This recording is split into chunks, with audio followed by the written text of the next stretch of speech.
Vamos então à pauta mais quente do dia, que inclusive logo cedo eu antecipei, né, a Polícia Federal na casa do governador Wellington Dias.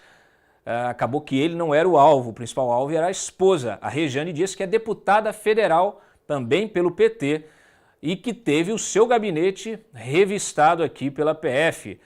Diferente do que aconteceu com, né, o José Serra, que estava também sendo investigado e a PF foi barrada, com aval inclusive do Dias Toffoli, a Rosa Weber entendeu que não, que a investigação correta apurava fatos anteriores ao mandato e que não havia problema nenhum em a primeira instância pedir a busca, né, autorizar ali, determinar a busca no gabinete da deputada, claro, sempre observando o limite temporal, o período, né, a que está circunscrita essa investigação. Então, primeira coisa aí, o vídeo reportagem do CD sintetizando a história, não só a de hoje, mas também a peculiaridade do Piauí nas mãos do PT. Solta. A Polícia Federal deflagrou nesta segunda-feira a terceira etapa da Operação Topic, dando cumprimento a 12 mandados de busca e apreensão em Teresina e Brasília.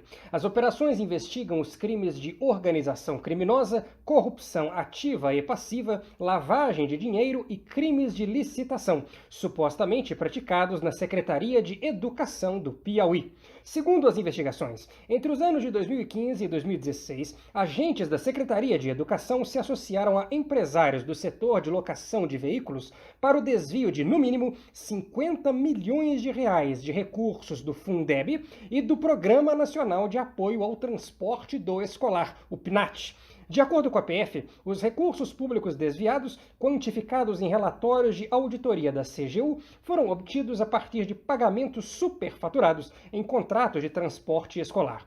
As empresas beneficiadas formariam um consórcio criminoso estável e estruturado, simulando concorrência em licitações e, com participação de servidores públicos, se beneficiando de contratos fraudulentos. Ainda segundo a Polícia Federal, mesmo após duas fases ostensivas da operação, em 2018 e em 2019, o governo do Piauí manteve contratos ativos com as empresas participantes do esquema criminoso, no valor de mais de 96 milhões de reais. Um dos alvos da operação desta segunda-feira foi a deputada Rejane Dias, do PT do Piauí. Ela já foi deputada estadual e, nas duas últimas eleições, a deputada federal mais bem votada do estado. Rejane é esposa do governador Wellington Dias, também do PT. Segundo sua biografia oficial no site da Câmara, licenciou-se 6 vezes durante o primeiro mandato para assumir a Secretaria de Educação no governo do marido. Dia de homenagear aqueles que dedicam suas vidas a nos ensinar. Wellington Dias está em seu 4º mandato como governador do Piauí. É conhecido nacionalmente por quem acompanha política no Twitter por causa de um curioso episódio nas eleições de 2018. Escândalo conhecido como Lula Zord ou Wellington Dias Gate. Militantes ou ativistas digitais, como você preferir, eram contratados para fazerem publicações favoráveis a personagens do PT, como a presidente nacional do partido, Gleisi Hoffmann, e o candidato a governador de São Paulo, Luiz Marinho. Só que, quando chegou um pedido para postar a favor do governador do Piauí, Wellington Dias, a coisa desandou e o que era para ser segredo foi revelado pelos próprios militantes. O mensalinho do Twitter, ou Wellington Dias Gate, foi parar na Justiça Eleitoral. Um dos réus é o ex-deputado e ex-candidato a senador em Minas Gerais, Miguel Correia, responsável pela criação do aplicativo Brasil Feliz de Novo. Com o mesmo nome do slogan eleitoral de Lula em 2018, o aplicativo era usado para dar instruções à militância digital das pautas do dia, como as supostas façanhas de Wellington Dias com a fibra ótica no Piauí. A ação foi julgada improcedente no TRE em Minas. O MP recorreu ao TSE e aguarda uma decisão do ministro Alexandre de Moraes. Rejane Dias foi a autora de um dos 6 requerimentos para incluir a PEC do Fundeb na ordem do dia do plenário da Câmara. Ela votou a favor da PEC nos 2 turnos, assim como a esmagadora maioria dos deputados. No fim de junho, o governador Wellington Dias conseguiu na Justiça Federal a liberação de 1,6 bilhão de reais do Fundeb. Segundo ele, sobejam recursos para a educação no estado. Ele quer agora autorização para usar mais de 570 milhões de reais desse dinheiro no combate ao novo coronavírus. Em nota, a deputada federal Rejane Dias informou que recebe com tranquilidade os desdobramentos da referida operação e que está à disposição para esclarecer o caso. Opa! Aqui no Piauí, para falar em educação, tem que falar no índio. Você tem o nosso índio, sabe, no estado do Piauí, que é um gênio da política. É um gênio, é? É um gênio. Vindo da boca do Lula, realmente, que tipo de gênio? Olha, complicado, viu? Educação, o pessoal tirando o dinheiro das criancinhas, educação básica. O dinheiro, como vocês viram no vídeo, o dinheiro desviado desse esquema, mais 50 milhões, é dinheiro do Fundeb. Justamente o Fundeb, né, que foi aprovado na semana passada, um aumento dos recursos para o Fundeb. É para isso que vocês, parlamentares, votaram em bloco. Esse dinheiro é para educação básica, né? Não é para locação de carro ou para financiamento de Caixa 2. Ela, então, como eu disse, sofreu buscas no gabinete. A decisão foi da Rosa, que autorizou o juiz de primeira instância a determinar a coleta de documentos referentes ao período investigado. A Rejane, ela se licenciou diversas vezes do mandato de deputada para assumir justamente o cargo de secretária de Educação. Pode mudar. E isso ajudou ela também a se eleger deputada, se reeleger. As ações de hoje, elas dão continuidade a investigações formalizadas nas operações, duas operações, Topic e Satélites, ocorridas em agosto de 2018 e setembro de 2019, para investigar os crimes de organização criminosa, corrupção ativa, corrupção passiva, lavagem de dinheiro e crimes de licitação praticados no âmbito justamente da Secretaria de Educação. Então aqui no mínimo 50 milhões do Fundeb, Fundo de Manutenção e Desenvolvimento da Educação Básica, e do Programa Nacional de Apoio ao Transporte do Escolar. Mesmo após 2 fases ostensivas da operação, o governo do estado do Piauí mantém contratos ativos com as empresas participantes do esquema criminoso. Contratos estes que somam 96 milhões e meio de reais. Contratos celebrados agora, 2019 e 2020.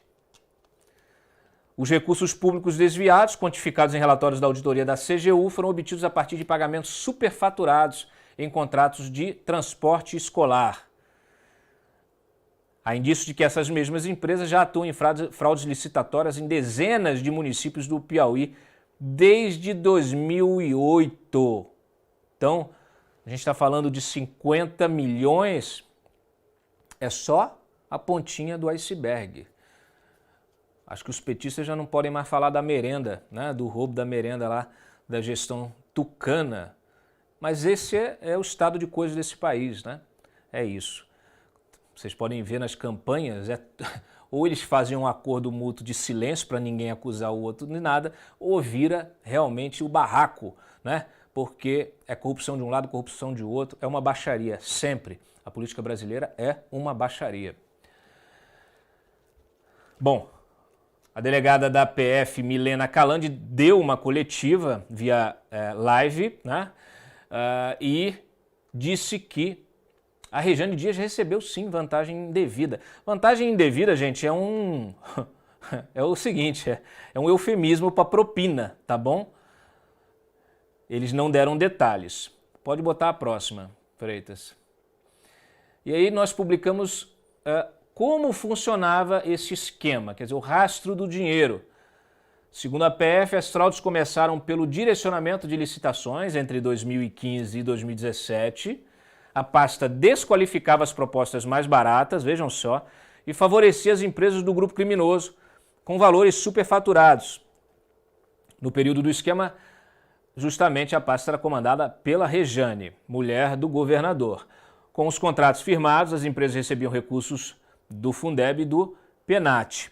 A empresa vencedora contratava as empresas terceirizadas para que, com menos dinheiro que o previsto na proposta, realizasse o transporte escolar e fizesse a locação de veículos em estado precário, ou seja, prometia entregar um tipo de serviço e depois subcontratava um terceirizado precário e ficava e embolsava o resto do dinheiro, em contratos já de cara superfaturados.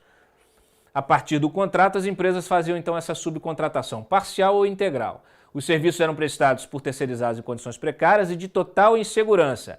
Há notícias, prestem atenção, há notícias de ao menos 2 acidentes graves com vítima fatal, com crianças que usavam esse transporte público, segundo o delegado Albert Paulo de Moura. De acordo com a delegada Milena, responsável pelo inquérito, a operação de hoje mira os servidores e agentes públicos do setor financeiro da Secretaria de Educação. Como eu disse, ela não detalhou a função da primeira-dama, mas isso está sendo investigado, está em sigilo, está sendo investigado. O envolvimento da esposa do governador se justifica em razão justamente do exercício do cargo entre 2015 e 2018. Os 2 pregões que são objeto de análise são de 2015 e 2017, exatamente no período em que ela esteve à frente da Secretaria de Educação. Fora o cargo, ao longo da análise do material, constatou-se que houve recebimento também da propina por ela e familiares. A CGU, gente, estima em 40% o valor do superfaturamento desses contratos, dinheiro então que era desviado para o bolso. E nós pegamos aqui a decisão em primeira mão que traz a explicação desse esquema de fraudes, que nasceu de uma relação negocial entre o empresário Luiz Carlos Magno Silva e a própria deputada petista Rejane Dias. De acordo com o despacho, o Magno, dono do grupo Locar, se você conhece esse grupo, fique atento, atuou para nomear servidores em postos-chave na Secretaria de Educação do Piauí para garantir que venceria as licitações. Esses contratos, então, eram superfaturados. De acordo com o relatório da CGU, 40%, como eu acabei de dizer.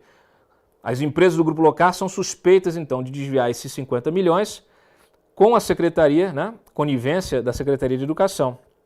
Dinheiro que saiu dos cofres da União e foi enviado ao Piauí por meio desses programas. Próximo. Os operadores eram João Gabriel Ribeiro Coelho, sobrinho de Luiz Carlos Magno, e Paula Rodrigues de Souza dos Santos, funcionária da Locar desde 2012. Segundo a decisão da Justiça Federal do Piauí, eles eram responsáveis por descontar cheques em suas contas pessoais para fazer movimentações financeiras suspeitas. Uma dessas movimentações seria um repasse de R$ 107.500 de empresas do Grupo Locar a um irmão de Rejane Dias, Rogério Ribeiro Souza, ou seja, o cunhado do governador, irmão da deputada federal e primeira-dama. Indícios dessa transferência foram encontrados num HD que estava na casa de Paula Rodrigues de Souza. Era um arquivo chamado Demandas de 2017.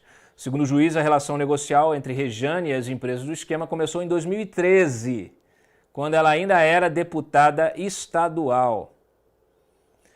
A constatação de repasses de vantagens econômicas indevidas das empresas chefiadas por Carlos Magno aos agentes públicos a partir do recebimento de dinheiro em espécie e operações bancárias, aliado ao fato de que essas vantagens eram pagas concomitantemente à vigência dos contratos e aos respectivos pagamentos pelos órgãos públicos, revelam, de acordo com a PF, o maior esquema criminoso nas contratações de transporte escolar que se tem notícia. Quando vocês lembrarem do governo do Wellington Dias, da sua esposa deputada federal, que aliás vai querer ser reeleita, se não estiver presa, maior esquema de desvio de recursos do transporte escolar do país. O PT gosta desses recordes, O Lula disse, ele é um gênio. Olha só, tem mais. Rejane fazia rachadinha com aluguel de carros quando era deputada estadual. Justamente quando começou o relacionamento com as empresas do Carlos Magno. Ela foi deputada estadual entre 2011 e 2015. segundo decisão da Justiça Federal, assinou contratos com as empresas do Grupo Locar para receber de volta parte do dinheiro. Pelo menos em novembro e dezembro de 2014, ela pagou 11,8 mil por mês a empresas do grupo e recebeu de volta no gabinete 8 mil. Olha só, isso é uma prática mais comum que vocês pensam, né? Vocês podem olhar lá, de vez em quando a gente solta aqui, cotão, gasto do cotão, prestação de conta de deputado, de senador. O sujeito às vezes gasta lá, o que gasta no mês de gasolina dá para abastecer uma frota. E você fala assim, meu, para onde foi esse dinheiro? Não tem gente para investigar. É tanta maracutaia, né? É roubo, isso é crime. O sujeito vai lá, estou gastando 11 mil, 12 mil reais de aluguel por mês de carro. Só que o aluguel custa 3. E ele devolve ali 3, 4. Ele devolve então o resto para o bolso da parlamentar.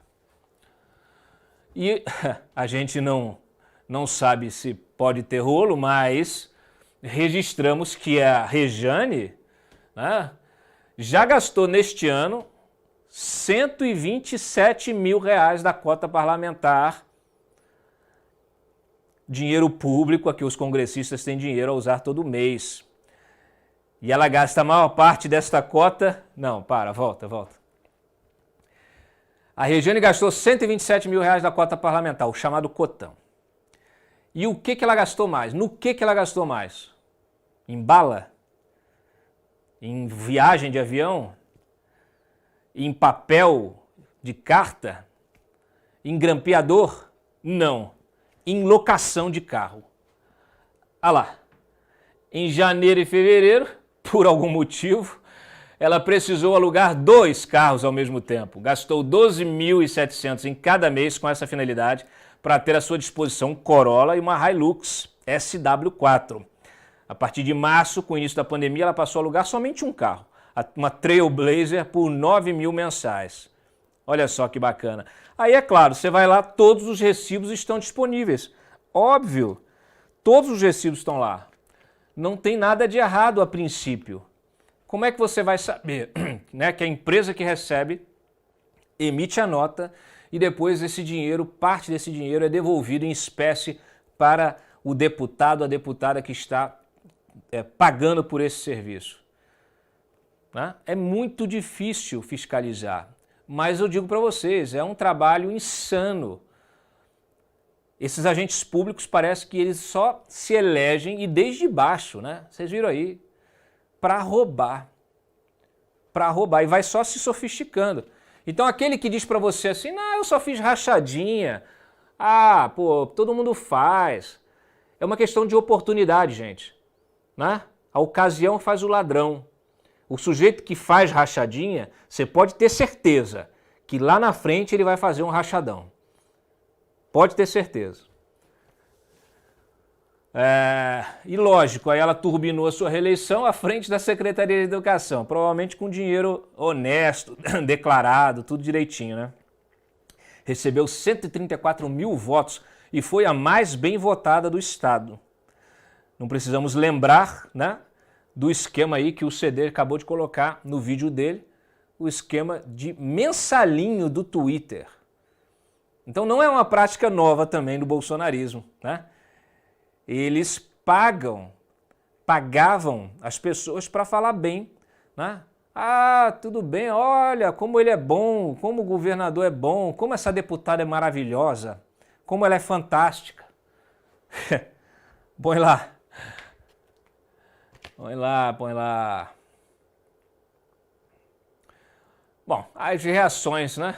Obviamente o governador chamou a operação de espetáculo. O governador Wellington Dias, em nota, repudia a forma como se deu a operação da PF na manhã dessa segunda em sua casa, onde atualmente mora seu filho e família, que nunca tiveram nenhuma função no Estado. Seu filho é médico, trabalha na linha de frente do combate ao coronavírus e desde março o governador mantém distanciamento recomendado pelas instituições de saúde. O governador classifica a operação como mais um espetáculo e destaca que a vida toda ele e sua família sempre agiram respeitando as leis e as instituições, provavelmente as suas próprias leis e as suas instituições. Próximo. Aí olha só aqui, olha o dano. Quando eu falo para vocês que corrupção mata, aleja, deforma, né? Acaba com a sociedade, aí vem uma meia dúzia dizer, o que importa é o sistema, não sei o quê. É a corrupção, gente. A corrupção mata. Mata diretamente ou indiretamente. Neste caso específico, o delegado falou, a gente foi levantar o caso. 2 casos, né? E a gente levantou um aqui, ó, em que a criança morreu. A criança estava indo para a escola num pau de arara. Tem que ser muito canalha. Tem que ser muito canalha. Volta para mim. Tem que ser muito canalha. Tem que ser muito desumano. Viu, governador? Viu, deputada? Tem que ser muito desumano. Tem que ser muito vagabundo para pagar por um serviço de primeira linha e receber um pau de arara para levar as crianças para a escola.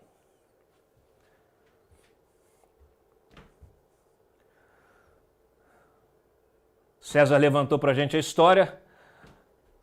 Os veículos alugados, obviamente, não eram especificados na licitação. Ônibus e vans. Em relatórios da CGU, os auditores identificaram diversas irregularidades, como falta de cinto de segurança, modelo de caminhonete inadequado para transporte escolar. Aí o antagonista apurou, o delegado falou, a gente foi e levantou a história. Um dos acidentes ocorreu em setembro do ano passado no município de Jaicós, no sul do Piauí. Uma criança de 11 anos caiu do pau de arara que levava os estudantes para a escola. Inicialmente, o garoto teve traumatismo craniano, sequelas neurológicas, mas o estado de saúde se agravou e a vítima morreu.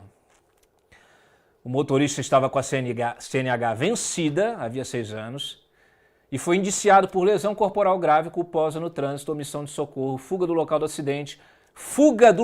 acidente, e por conduzir veículos sem permissão. Aí aqui as fotos. O veículo, olha lá, um pau de arara, uma caminhonete velha, volta só um pouquinho, volta uma. Uns bancos com um pano lá rasgado. Pau de arara, não tem nada, não tem cinto de segurança, não tem cacete nenhum. Olha, é ser muito canalha. Tem que ser muito desumano para fazer um negócio desse.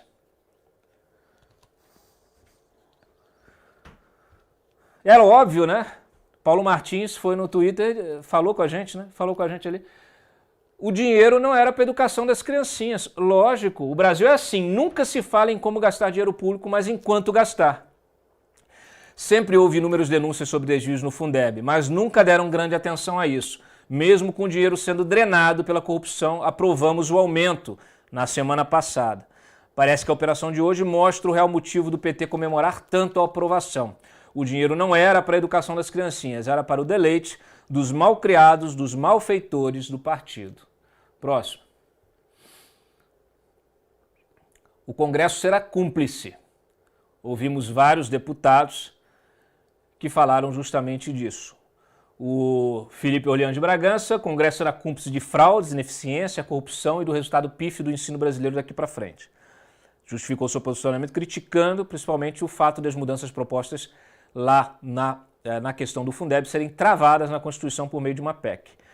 O que o parlamento está fazendo é, ao invés de permitir ajustes e reformas no modelo ao longo do tempo, cometer a responsabilidade de travar a Constituição, um sistema notório por sua péssima governança e suscetibilidade a fraudes. O deputado Júnior Amaral também votou contra a PEC, concorda com o colega. O próprio TCU já apontou a fragilidade de governança desses fundos. Isso é muito notório. Constitucionalizar um modelo que tem essa fragilidade de governança é permitir a corrupção com a maior facilidade. Foi um erro a Câmara ter aprovado a PEC do Fundeb.